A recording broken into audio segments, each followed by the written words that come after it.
Convido-vos, irmãos, a abrirem a Sagrada Escritura em 2 Coríntios, no capítulo 3, e vamos ler os versículos 1 a 3. 2 Coríntios 3, 1 a 3. Começamos outra vez a recomendar-nos a nós mesmos? Ou porventura necessitamos, como alguns, de cartas de recomendação para vós ou de vós? Vós sois a nossa carta, escrita em nossos corações, conhecida e lida por todos os homens, sendo manifestos como carta de Cristo, ministrada por nós e escrita, não com tinta, mas com o Espírito do Deus vivo, não em tábuas de pedra, mas em tábuas de carne do coração. Somos uma carta de Cristo. Sabem que o poder da influência é enorme. Pode ser para o bem, pode ser para o mal. Os astrônomos, observando o comportamento peculiar do planeta Urano, chegaram à conclusão que ele deveria estar sob a influência de um outro planeta. Então, convencidos disso, prepararam uns potentes telescópios e acertaram isso, direcionaram para o sítio certo e descobriram o planeta Neptuno. Portanto, estava sob influência deste planeta. Eu pergunto, irmãos, o que é influência? Influência é força moral ou poder espiritual ou ainda a capacidade que alguém pode ter sobre uma pessoa ou uma determinada condição. Jesus apresenta esta força moral ou influência sob várias metáforas, como por exemplo, sal. Ele diz: vós sois o sal da terra. E se o sal se tornar insípido, para que serve? Vós sois a luz do mundo. Não se pode esconder uma cidade no cimo de um monte. E ainda Jesus diz: o reino dos céus é semelhante ao fermento que uma mulher envolve na massa e toda ela leveda, cresce. As palavras de Paulo na segunda epístola aos Coríntios, que nós acabamos de ler, dizem que nós somos cartas de Cristo, conhecidas e lidas por todos os homens, e cujo objetivo é o de sermos capazes, todos nós, como cristãos, sermos capazes de influenciar a vida de outras pessoas. Sabem que o papel sobre o qual nós escrevemos antes era polpa de madeira ou de trapos, os quais sofreram uma mudança para tornar possível a escrita. Da mesma forma, irmãos, ninguém pode exercer uma influência saudável na vida de outras pessoas sem que tenha sofrido uma mudança em sua vida. E esta mudança é espiritual, como resultado da nossa conversão. E isto é algo de muito importante. É evidente que esta mudança, como sabemos, é produzida pela palavra de Deus. Mas que tipo de mudança? Na conversão, tem que haver uma mudança de coração que é produzida pela fé. Uma mudança de vida produzida pelo arrependimento. Uma mudança de estado produzida pelo batismo. Uma alteração importante na vida de cada um. Ou alterações importantes na vida de cada um. E isto resulta, sabem em quê? Eu sei que sabem. Resulta uma nova vida, segundo a palavra de Deus que nos diz: pelo que se alguém está em Cristo, nova criatura é. As coisas velhas já passaram, eis que tudo se fez novo, porque todos quantos fostes batizados em Cristo, de Cristo vos revestiste. Sabem para que servem as cartas?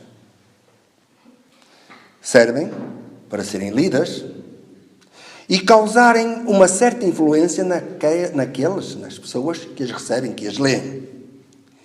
E do mesmo modo, as cartas, quem as lê, de uma maneira ou de outra, sofrem sempre a influência daqueles que as escreveram.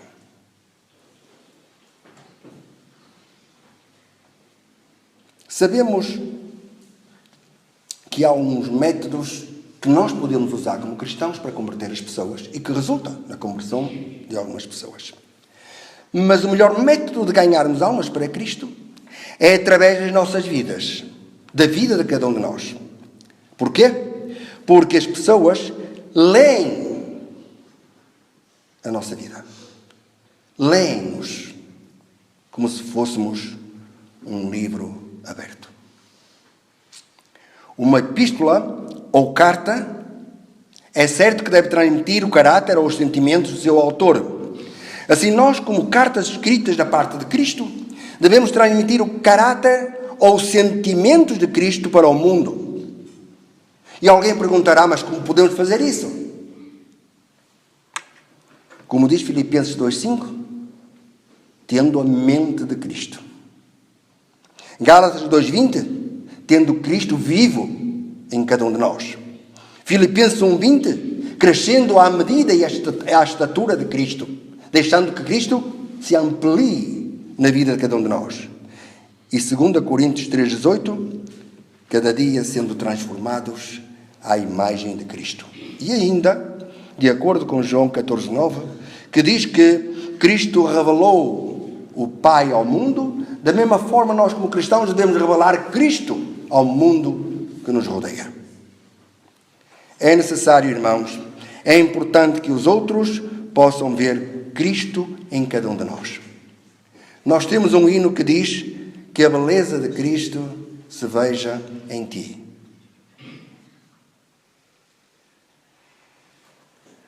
Alguém me perguntará como é que os outros podem ver Cristo em mim.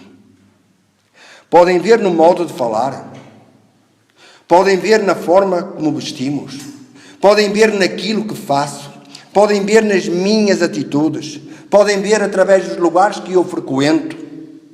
Qual será a impressão que os outros terão de Cristo quando leem a carta da vida de cada um de nós?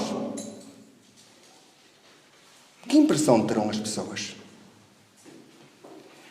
Em geral, todos nós sabemos que as cartas têm a assinatura daquele que as escreveu. Como carta de Cristo, o seu nome não pode ser manchado. No Novo Testamento, os discípulos de Jesus foram chamados de cristãos. Quando mencionamos esta palavra, a palavra cristão, o nome de Cristo se revela. O nome de Cristo salta aos olhos daqueles que estão à nossa frente. Portanto, irmãos, cuidado para que não manchemos o nome de Cristo. Tiago diz, não blasfemam eles o bom nome pelo qual sois chamados? Porque poderão os outros blasfemar sobre o nome pelo qual nós somos chamados? Ou seja, cristãos poderão blasfemar este nome se a nossa vida não é uma vida de acordo com a palavra do Senhor. Como cartas em nome de Cristo, não podemos dar motivo a que outros blasfemem o bom nome de cristão, trazendo vergonha e desonra sobre este nome. Devemos viver de modo a refletir o verdadeiro significado do nome cristão. As cartas ou epístolas devem ser escritas de forma a que possam ser lidas com facilidade. E como cartas de Cristo que somos, devemos ser capazes de facilmente dizer que somos discípulos de Cristo. Certa ocasião, Pedro e João foram impedidos de falar no nome de Cristo. Foram impedidos de realizar determinadas coisas. Queriam calar a sua voz. Mas vendo a intrepidez de Pedro e de João, e tendo percebido que eram homens iletrados e indoutos, se admiravam e reconheciam que eles haviam estado com Jesus. Não é bonito isto? Não é importante que os outros possam ler em nós a presença de Cristo? Os ensinos de Cristo? O exemplo de Cristo? Eram homens iletrados, sem qualquer cultura, sem qualquer formação universitária superior. Mas eles reconheceram que eles tinham estado com Jesus. Pela sua coragem, pelas suas palavras. Como cartas em nome de Cristo, não podemos dar motivo a que sejamos manchados. É importante, irmãos, que nós sejamos reconhecidos como discípulos de Cristo. Os cristãos devem ser diferentes, pois Paulo diz: e não vos conformeis a este mundo, mas transformai-vos pela renovação da vossa mente. Não devemos conformar-nos com o mundo. Não devemos correr atrás deles. Não devemos dizer que está tudo bem, é assim, não importa. Não devemos conformar-nos. Devemos apresentar Cristo ao mundo. Devemos falar de Jesus. Devemos comunicar a mensagem de salvação aos homens. Vamos viver de tal maneira que nunca ninguém possa dizer: se você ou se tu não me tivesses dito, eu nunca teria sabido que eras um membro da Igreja de Cristo. Sei porque me disseste. Será preciso isto? Não seria melhor que me dissesse: você é quem? Sou um cristão. Porquê que é um cristão? Porque sigo a Cristo. Vê-se isso. Vê-se isso em sua vida.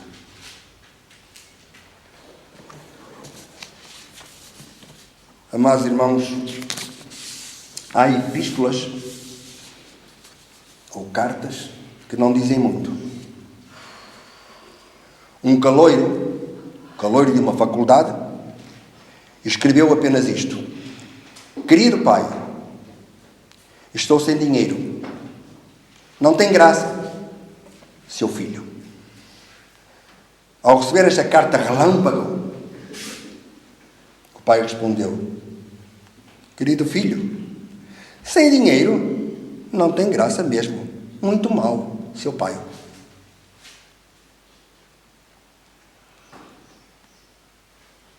É verdade que algumas cartas não contêm muito. Mas como cartas de Cristo, o que é que nós temos escrito? Como cartas de Cristo, devemos levar uma vida plena e abundante, procurando exercer tanto quanto possível uma enorme influência nos outros para a glória de Deus. Não é verdade que Cristo viveu uma vida abundante, fazendo bem, ensinando, amando? E as pessoas podiam ver isso.